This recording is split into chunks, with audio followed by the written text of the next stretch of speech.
Hello and welcome to the NBA Outlet presented by OTGBasketball.com. I'm your host, Nick Fay. With me, as always, Kory Waldron and special guest, Brendan Vogt of Denver Stiffs. What's up, guys? How we doing, guys? Thanks for having me on. What's going on, Brendan? Happy to have you on the show, man. Talk some Nuggets. Yeah, Talk some Nuggets. Before we get started, a quick reminder, you can check us out on iTunes, Blog Talk Radio, OTGBasketball.com, Dash Radio, and YouTube. But before we look forward to next season, we're going to look back at last year. Obviously, the Nuggets were 46-36, just missed out on the playoffs in the last night of the season, that do or die game against the Timberwolves. You know, big free agent signing, Paul Millsap only played 38 games. Gary Harris Jr. was a little bit banged up, but on a positive side, Nikola Jokic made some major strides. What were your thoughts on last year, Brendan? Last year was sort of disappointing, but that's cast against a background of pleasant surprise. You know, the Nuggets were, I think, actually a much better team top to bottom than people expected that season. And despite the Paul Millsap injury, despite playing in probably the toughest division in basketball and out west, they won 46 games. So, you know, that wasn't good enough to make the playoffs, but that was also only 3 games shy of Portland in the 3 seed. So weird year out west. You know, the separation between 3 through 9 was so slim. And, you know, I'm sure lifelong Nugget fans are still bummed about the final result, but the product and the process was encouraging, results notwithstanding. So if I had to sum up last year, I think it would come down to this. It makes this season the real sort of pivotal point, the turning point. There are excuses to be made for last season. This season, not the case, but ultimately there's a lot to pull from last year that has you excited. Yeah, I mean, I think anytime you finish 10 games over 500, you can't necessarily be that upset. It just shows how tough the West is. And like you mentioned, I mean, Paul Millsap was pretty much a non-factor last season. You know, he played a little bit in the beginning, a little bit at the end, and, you know, they didn't get a lot of time to form any kind of chemistry and cohesion with Paul Millsap. I'm actually really intrigued to see how he fits back into things. And then, I mean, I think Jamal Murray, he's the guy who at times just looks like he could be the next big thing. He's so explosive, so quick. Consistency for me is just the only thing he has to work on. If he becomes a consistent offensive threat, then he's going to be deadly for years to come. The nucleus of this team, I think, showed last year that they offensively are just ridiculous. There's times where they can just score, it feels like 120 points, and this year their offense probably should be better. Defensively, they're still at moments last season. They just look kind of lost at times. Not a ton of great defenders. Obviously, Gary Harris is very good. And then, you know, Nikola Jokic. Wait, what is it? It's Jokic. It's a tough one, dude. Jokic. Yep. I'm not. No. You don't understand. I'm terrible with European names. Like probably top 5 worst ever in pronunciation. Sorry, there's 2 radio guys in Denver that call him Jokic, so you're fine. Don't worry. Okay. And obviously he got paid, and he looks like he really is going to be the centerpiece for this franchise moving forward. He's just an all around offensive threat. Defensively, I think he can still get better, but he's still really good. You know, Kory mentioned – oh, go ahead, Brendan. Well, I just want to say, you know, I appreciate your generosity there, but I'll say it for you. The defense is atrocious. His defense, the team defense, last year and probably this year, which we'll get to. I know we're in recap mode, but, yeah, there's no need to sugarcoat it. That defense is porous at best and horrendous if we're being realistic. How much do you think Millsap would have helped the team? You know, obviously him only playing a little bit less than half the season. How much do you think he would have helped them defensively, or is it just a lot more issues and Millsap wouldn't have been enough to kind of boost that unit? Tremendous help. He would have been a tremendous help. I was really glad to get to see him up close when he was healthy. Millsap's the kind of guy where you got to spot shadow him. You have to watch him off ball. The numbers, even defensively, they'll never be super flashy, but his ability to just sort of stay aware of everything that's happening on the court at once on the defensive side is uncanny. Kind of reminds me of Al Horford, actually. You know, his ability, like he understands that Jokic is athletically limited on that end. And it's almost like watching an older brother follow his younger brother around the schoolyard. It's like he's got one eye on him at all times and he's ready to have his back. But the great thing about Millsap is that concerted effort to play help D never seems to take away from his awareness of where he needs to be, where his guy is. He's a good rebounder as well. Spectacular defensive player. Now, how much does that help the Nuggets? This is a team game, and we're talking about one of the league's worst defenses. So they don't jump all the way up to average if he's healthy. They probably need a lot more help on the wing defensively. And at the point of attack, Murray's a great player, not a great defender. So It would probably ultimately have been, in terms of defensive rating, just a marginal difference. But on the court, Millsap makes a big impact defensively. For sure. On a positive side, what was the biggest highlight of last season for the Nuggets? I would say I'm going to go with a literal highlight. I'm going to go with Gary Harris draining the buzzer beater over OKC. I believe it was at the very end of January. Paul George hit a shot, a three-pointer with like 2 seconds left to tie the game. Denver calls a timeout. They inbounds it on the 5th second. Jokic fires a bullet cross court, and Harris hits the spot up to win the game. And that's sort of emblematic of, I think, what went well for Denver. This game was on TNT. Denver played very well in national games last year. It was against a good opponent. Denver played really well against the better teams in the league last year. Very much a team that plays up or down to their competition. So in this case, it was up, and it was probably as excited as I saw the Pepsi Center all year long. Yeah, my game winner, I believe it was in January, was the Jamal Murray and one against the Blazers. I think he dropped 38 points as well that night. It was one of those games where I, for some reason, was up late watching it, and Jamal Murray just showed like he really does have all-star potential when he gets going offensively. For me, go ahead, Brendan. Sorry to cut you off. I'm sorry, man. I know I keep interrupting you. A lot of Nuggets thoughts over here, but yeah, that game was awesome because he outclosed Damian Lillard in that game, and Portland's giving Denver a world of trouble in the last handful of years. So that was sort of a sign of maybe changing tides. But yeah, really cool to see Murray sort of evolve into that guy for sure. And for me, highlight-wise, I think Jokic and Murray just taking those strides and being better, and kind of like what Brendan was saying earlier, kind of setting the tone for this season being such a pivotal year. But on a negative side, biggest disappointment of last year? I'm going to go with the final game, guys, when they lost to Minnesota for winner takes all. And when I say all, I mean the 8th and final spot out west in the playoffs. Two franchises that historically are cursed, if you ask their fan bases. We call it Nug Life here in Denver. They call it Frozen Hell in Minnesota. And Frozen Hell thawed over when, after Jokic's spectacular third quarter, Taj Gibson stripped him on the final play of the fourth quarter, which would have been a go-ahead bucket had Jokic been able to manufacture something. The game went into OT. Taj Gibson continued to push the exhausted Jokic around, and Denver ultimately lost that game, as we all know. But yeah, I mean, again, it's hard to pick anything else because it's one quarter away from, frankly, being a season that, you're nothing but happy about if you're a Denver fan, regardless of how the first round goes. So it's got to be that final game. I'm right there with you. It's win or go home. It was the first time, at least for me, like we saw that. At least I saw that. And went into overtime. Like it was just like it couldn't have been, picture perfect for the NBA to have two teams fighting for the 8th seed and for it to be pushed to the very extent. And that was definitely disappointing. And as we know, the Timberwolves didn't fare much better against the Rockets in that first round. But Denver would have gotten waxed in that series. So. Right, no defense, yeah. It would have been fun, though.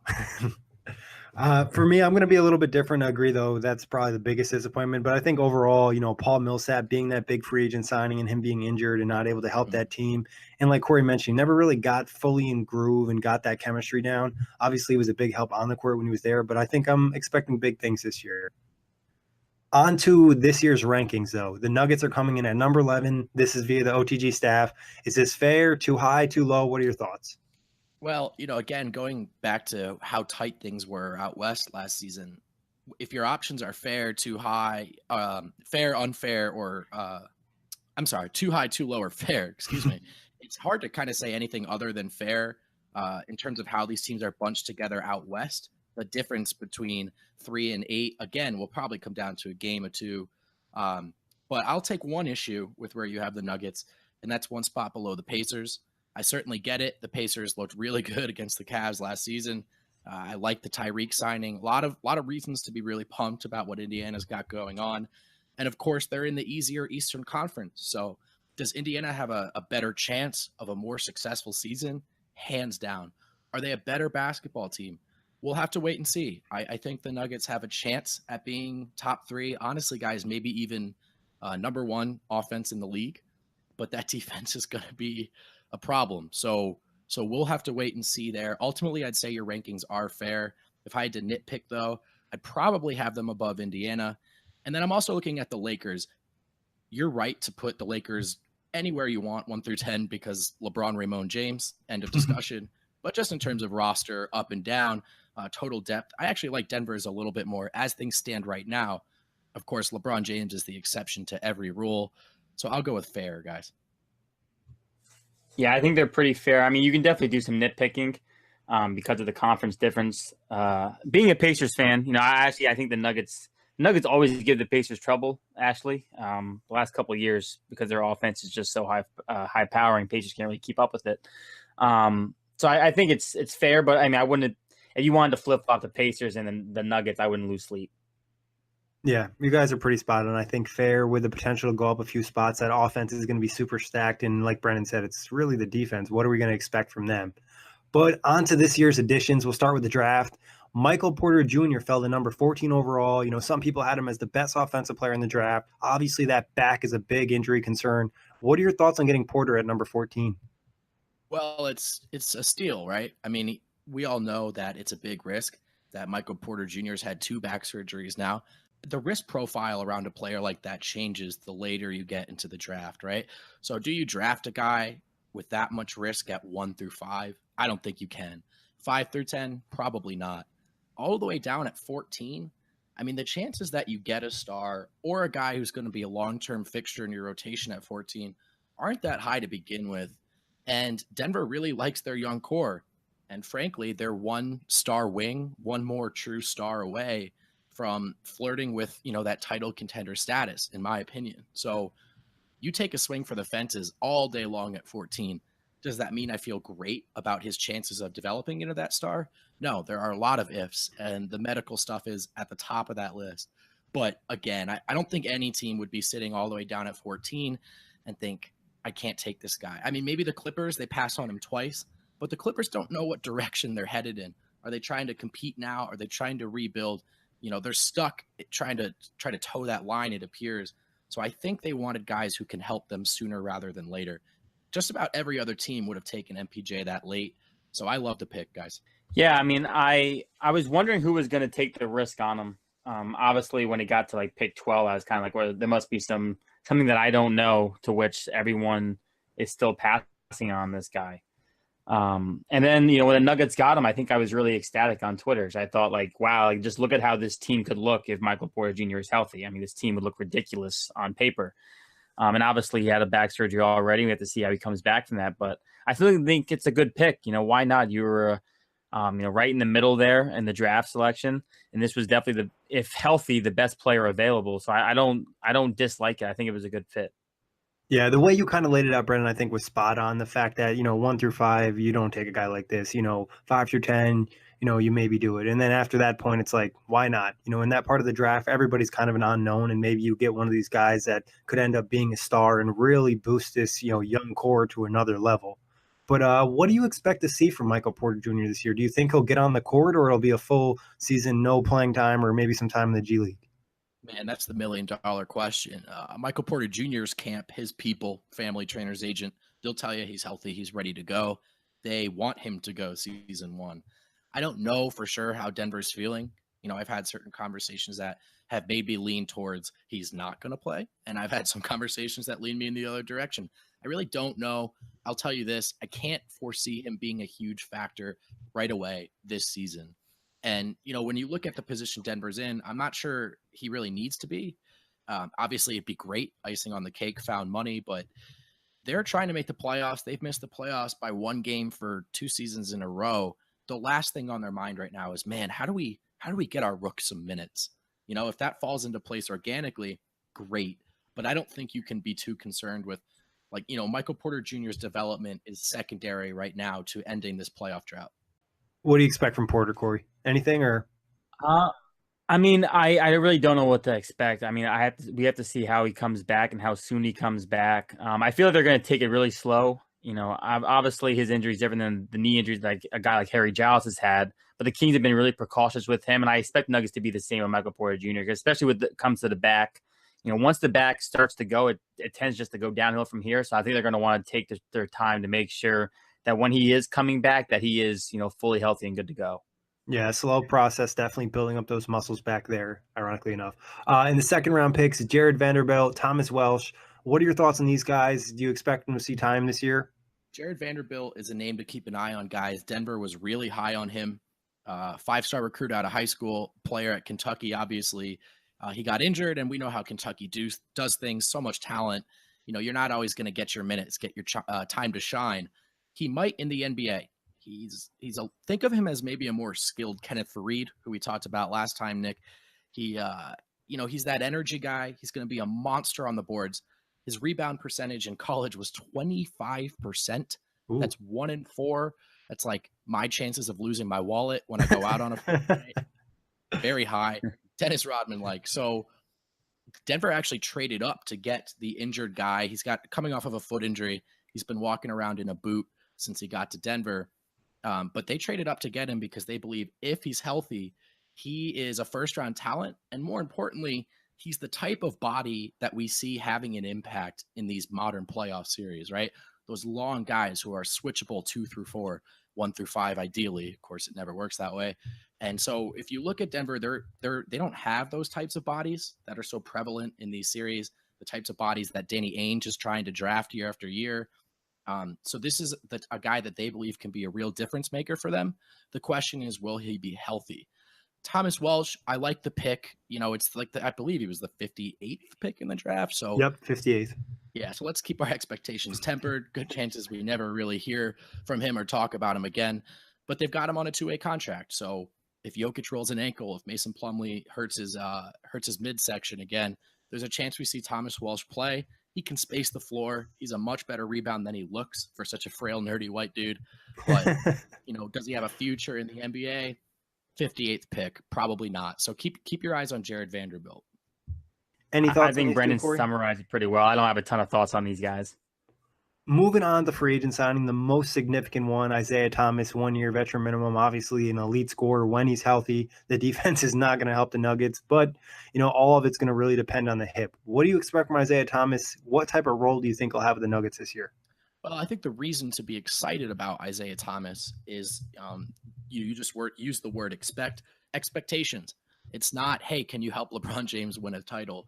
It's, hey, can you give us 13, 14 off the bench? A bench that now that Will Barton is presumably in the starting lineup will be void of that spark, that offensive power. So keep your expectations low with that in mind on a veteran's minimum. I love the signing. I think IT's got a chance to be a real impact player off the bench. I think the question to keep in mind here, he's a Michael Malone guy, and they go back to their days together in Sacramento. If he's healthy and he's playing well, will Malone be tempted to close out games with him instead of Murray? Is that a good thing? We don't know yet, but I like the signing. I think it gives them a better chance of having a productive bench than just about any other signing they could have made. I really was a big fan of it. I mean, I think if Isaiah Thomas comes back and he's healthy, no hip injuries, offensively, this guy's going to be really good off the bench. Obviously he's not going to help the defense, which is kind of an issue in Denver. But I mean, hell, if you're scoring 135 points a game as a team, you don't have to really worry about defense, right? And I would agree that some concern to have would be, does Mike Malone trust Isaiah Thomas more than Jamal Murray in crunch time?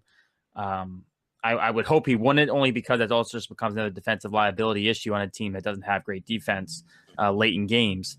But I think healthy Isaiah Thomas is really good to have as a sixth man. And this is the kind of team where he's got a lot of scoring options around him, which can only, benefit him offensively. Yeah, it's really like a low risk, high reward signing. You look at it, you see Isaiah Thomas on the veteran minimum. If he gets back to that level, you have one of the best six men in the league, and you have this guy that can score. And if it really doesn't work out, like say he becomes a problem in the locker room or he's taking minutes and causing problems, you could literally waive him because it's only a veteran minimum deal. It's not a big long-term guaranteed contract. So I really like the move as well. They also, like you guys mentioned, re-signed Will Barton, 4 years, $53 million. What are your thoughts on bringing him back at this price? It seems like an overpay guy, but again, sort of an unconfirmed thing that I'm hearing. He was offered more by Indiana. So in some ways, this was a discount for Barton to come back. I think it's a great signing, especially given that they were able to get under the tax subsequently. And Barton averaged 15, 5, and 4 last year on like 54% from the field. The list of guys that had that production on that efficiency, outside of Chris Middleton, Tyreek Evans, everyone else is a superstar, borderline Hall of Famer, if not a surefire Hall of Famer. So to get that type of production from a taxi guy from your bench is astounding. Denver needed to bring him back, and I think he's going to start now. And when you look at sort of the weak link in the offense and the starters last season, it was Wilson Chandler, who, has a chance to be a very helpful piece in Philadelphia, but he was not a very helpful piece in Denver in these final years. So if you swap out Chandler with Barton, that's a large part of the reason why I'm so optimistic about this offense. Yeah, I was hoping actually the Pacers were going to sign Will Barton, and obviously that fell apart. But I'm a big fan of Barton as well. He's instant offense. At times, maybe a little bit too much tunnel vision. But like you said, he does a little bit of everything, rebounds decently, can facilitate for others, and can go out there and get a bucket off the bench. Maybe a little bit too much money, but I think it was a really good sign for them to keep him. And honestly, it seemed like there was no chance of him coming back. It felt like near the end of the season, and obviously they were able to get the deal done. Moving on to the departures, we'll start with the trades. Obviously, they lost Wilson Chandler, Kenneth Faried, Darrell Arthur. Do you wish they kept any of these guys, or it's all right they got rid of them in the situation they're in? I'd say the only reason I wish they kept them is because Jimmy Butler might be available, and I was looking at the contract situations, and dumping salary in an expiring deal in Faried might have been a nice piece in the very, very unlikely event that Denver somehow had a phone conversation with Tibbs about Jimmy Butler. All jokes aside, being more realistic, no. Arthur and Faried weren't a part of this team. Wilson Chandler didn't really want to be a part of this team. And so, I stand by that Chandler's a good NBA player. He's going to have a positive impact in Philadelphia, but he was done in Denver. And so, no, it's hard to be upset about those moves. And it got the Nuggets under the tax. And yes, this team is historically frugal, but again, you're not starting the clock on that repeater tax. So, should they be in a position to sign a star in a couple of years, maybe now they're more willing to do so. So I like those moves. Yeah, I think they were all solid as well. Wilson Chandler's time kind of, it just came to an end. Faried, he was expendable as well. I think they made all the moves they had to make. You make a good point. It would have been nice to have these assets now to maybe go after a bigger fish. Hindsight 2020. But I think at the time, you're not going to really miss any of these guys. And the other two departures, Richard Jefferson and Devin Harris. Any thoughts on those two? Great NBA players, great careers. Wish them both well. Neither was ever really a part of the Denver Nuggets and their future.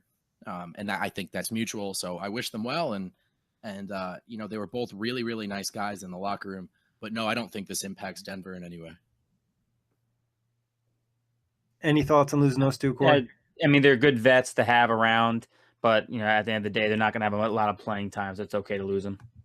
And before we get into the prediction portion of the show, actually, this is kind of a prediction. You brought it up, Jimmy Butler. Do you think there's any chance that Denver makes a move for Butler? Would that be a great fit? Is that something you're looking for them to do? Yeah, so talking completely out of my butt here.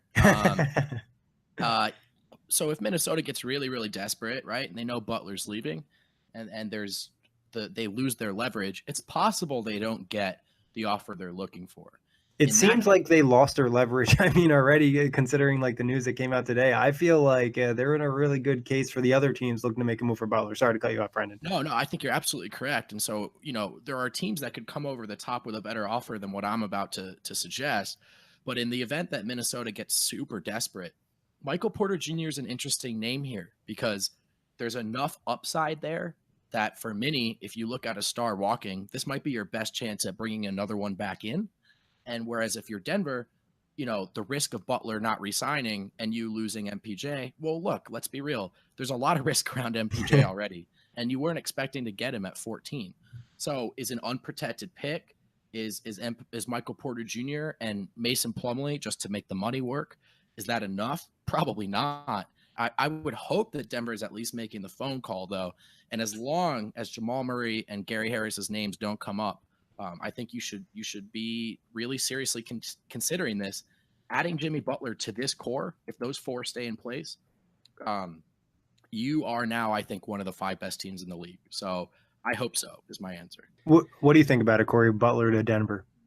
I agree. If you got to give up one of your top young guys, then it's not worth it, especially with all the miles that Jimmy Butler has on his legs and after the knee injury last season. If the price is right and you can, maybe move a Gary Harris or somebody smaller and a Will Barton Jimmy Butler, I think you got to make the move. But I don't know. I don't necessarily see it happening.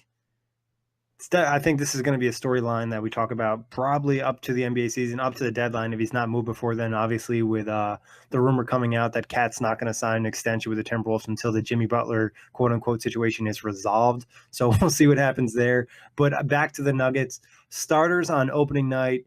Who do you got? So it's going to be Jamal Murray, Gary Harris, Will Barton, Paul Millsap, and Nikola Jokic.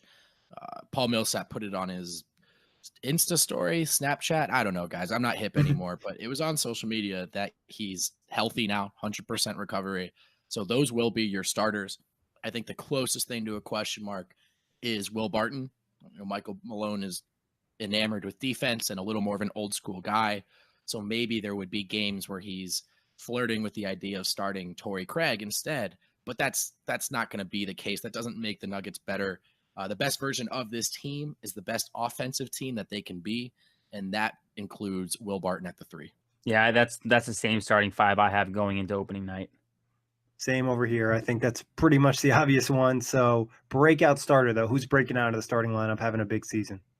I think the name that just about everyone would say if you're looking at Denver is Jamal Murray, and he's only 21 years old. He's had a spectacular first 2 years in the league. And he played the full season his rookie year with two, I believe it was hernias, sports hernias. Yeah. So this is a tough dude who I think has gotten better in his first 2 years. He's still young. I think he's primed for a massive year. Definitely a good early candidate for most improved player. And, you mentioned earlier, Kory, that he just seems to be like, some more consistency away from truly a budding star. And I agree. I think if he's a little better off the dribble when shooting, a little better at spot up when shooting from beyond the arc, you're looking at a guy who, maybe not perennial all-star, but that is certainly his ceiling. And if you add a player like that to the Nuggets, or if you add that actualized version of Murray to the Nuggets, I think you're cooking. So Murray's the name to keep an eye on here. For me, it's Jamal Murray as well. I mean, just from his rookie season to his sophomore year, the shooting percentage went up 50 points. He averaged, from 9 points to 16 points. He looked better last season. Honestly, I didn't even know he had 2 sport hernias that first season, which is astounding. So like we just said, I think if he takes the jump to be more consistent, then he's got to be in the running for most improved. I would like to see him also be a better playmaker. Yes. Just trying to be more of a point guard. He's more of like a shooting guard and a point guard body at times. He's looking out there to get buckets, which is fine. I would like to see him be a little bit better of a playmaker, but I think it's got to be Jamal Murray as a breakout. Yeah, I think the number that sticks out the most, being only 21, being so young and already having all this experience in the NBA, and this Denver team looking to make another stride, and the chemistry should only get better. So Murray for me as well. Breakout bench player, though. Man, this is tough. Is it weird if I say Isaiah Thomas? I mean, he's already broken out. But that's who I was going to go with too. For the sense that he's not breaking out, he's just getting back to the level that we know he can. Agreed. And let's be real, right? King of the Fourth is behind him. He's a small guy. He's over 30, and he had a serious injury. Those days are over. But can he get to 14, 15 off the bench? I don't think there's any reason not to think that he can. So, yeah, I think he's going to be the guy who has the ball in his hands, who has the opportunity to make an impact in the second unit. So I think he's the name to circle. Yeah, I definitely think he's the prominent guy. I think Trey Lyles could be a dark horse, maybe getting more minutes because Wilson Chandler's gone. But I think Isaiah Thomas is definitely the guy who has the most potential to be the biggest offensive punch off the bench. Yeah, 3 straight hat tricks for us because we agreed on starting 5, breakout starter, and now breakout bench player, because I think IT is just the obvious choice here with the possibility he could take this team to another level with that second unit. But getting into the season predictions, best case scenario for the Nuggets if everything were to go right. 4 seed and 50, 51, maybe 52, right? We'll go super idealistic here. And that's everyone stays healthy. That's IT turns into the player that we all just talked about. And that's if the defense is like 22nd, 23rd instead of 28th and 29th. But look, that's best case scenario. And there's a lot of ways that could go wrong. And, there's a reason why Nug Life is a term here in Denver. Best case scenario doesn't really seem to happen. Yeah, I think best case scenario would be 50 wins. and somewhere between that 4 and 6 seed range because I don't think I can do seeding yet. I mean, their offense last year, they had the 6th best offensive rating, the 25th best defensive rating, and their offense on paper got better this year, offseason, because Paul Millsap also should be healthy. So I think 50 wins would probably be my best case scenario. Yeah, for me, 52 wins, 4 to 6 seed. Obviously we mentioned it before. The West is so close, we don't really know where it's going to end up. But I think there is a lot of potential here, and there's reason to be excited about the Nuggets, especially if everything breaks right. And a couple things broke wrong last year, so maybe it could kind of turn the opposite direction. But talking about the opposite direction, worst case scenario. 45, 46, and that's probably Paul Millsap gets hurt again. That is, look, going back to last year, they won 46 games. They were 3 games out of the 3 seed, but they missed the playoffs. I think it would look very, very similar this year. The West will be more or less the same, except the Spurs added DeMar DeRozan. Remember, Kawhi Leonard didn't play last year, and the Lakers added, I can't remember his name, someone good. So I think don't know who that is. Yeah, maybe number 23. I can't recall though. That's his number. The last name's eluding me. But yeah, I think 46 wins can have you missing the playoffs again. I don't think it's going to be any worse than 46, 45, but I've been wrong before, guys. Yeah, my worst case scenario would be they finish with the same record, somewhere around there, and they just miss the playoffs again. That's the same worst case scenario for me as well. Pretty similar to you guys. I have them at 44 wins, missed the playoffs. The West just got better. They deal with injuries across the board. Some of the guys get banged up. We don't see necessarily the strides we're looking for. And maybe Michael Porter Jr.'s health is a really big concern, and we don't know if he'll play in the NBA. But that's really negative. Actual prediction. Yeah, he made this dark. Actual prediction, though. What do you got? All right. Vegas has the over-under at 47.5, and I'm taking the over at 48. Where does that get you seating wise? Good God, who knows? Somewhere between 4 and 9. I'll go with 6, and I'm taking the over just slightly at 48. Damn. All right. So I look at the over under too before we started doing the top 15. So yeah, it's 47.5, and I'm as well going over with 48. I'm going with 49. I'm going over as well. I just think a lot of things are going to go right for Denver. That offense is going to be great. I'm a big Millsap guy, and I think him being healthy will help the team make another stride defensively. But on to the most crucial question of the show, the truth. What emoji represents the Nuggets for you? Let's go with the fire emoji, guys. I mean, this is a top 5 offense at least, and not a lot of defense. So I'm going with fire. I think the Nuggets are cooking with some hot oil here, and I expect it to be a very fun season in Denver. Yeah, I have the muscle. I just expect this team to be a juggernaut offensively.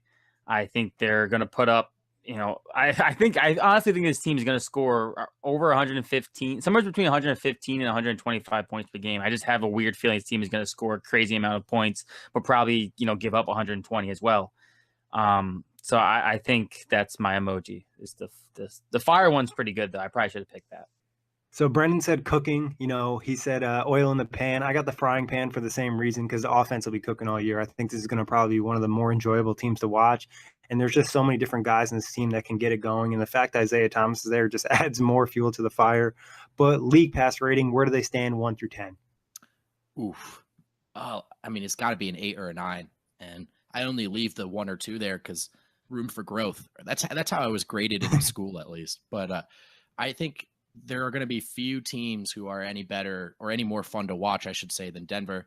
And not to beat a dead horse, but it's for the reasons we just listed. They're going to score a lot of points, and the other team is going to score a lot of points as well. So if you like high scores, the Nuggets are must-see TV. Yeah, I'm going with 7.5, with room to grow, though, because I do think this team is going to be really fun offensively. I don't watch a ton of West Coast games, so depending on when they're on, this will determine how much I watch. But I think this is definitely going to be a team you're going to want to watch, especially if Isaiah Thomas is healthy and coming off the bench. I think it just adds a different element to it. Yeah, 8.5 for me. With all the young guys, Jokic, you got Jamal Murray, Gary Harris Jr., and we mentioned Michael Porter Jr., who's probably not going to play, and then just all the offense, all the pop, and then the bad defense is pretty fun to watch because the other team's going to put up points too. So, but what TV show would you watch over the Nuggets? Obviously, a hypothetical being a Nuggets guy, Brendan, but if you had a gun to your head, you had to pick maybe one of your favorite TV shows, what would it be?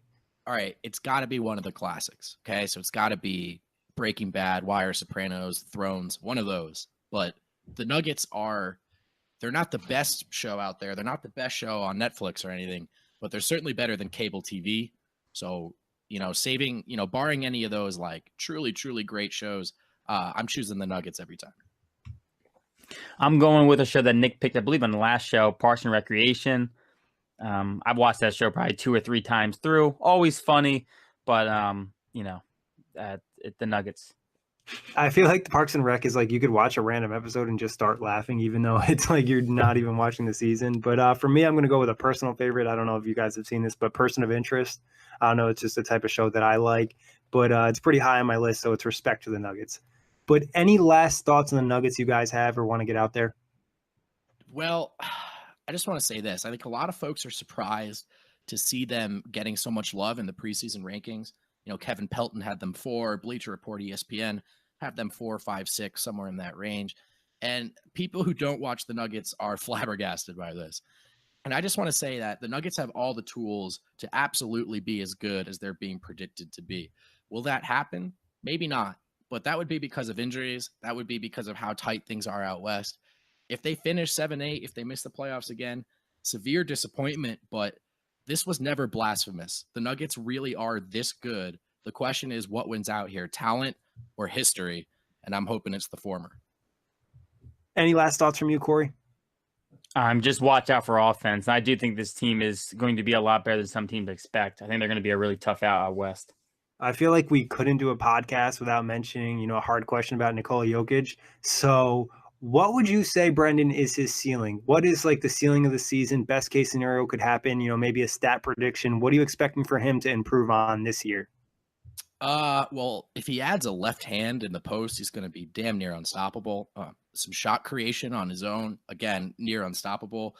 I don't think it's outrageous to think he could go 19, 20 points per game, 9 or 10 rebounds a game, 6 assists a game. I think it'll be more like 18, 12, and 6, but it could be something really, really special.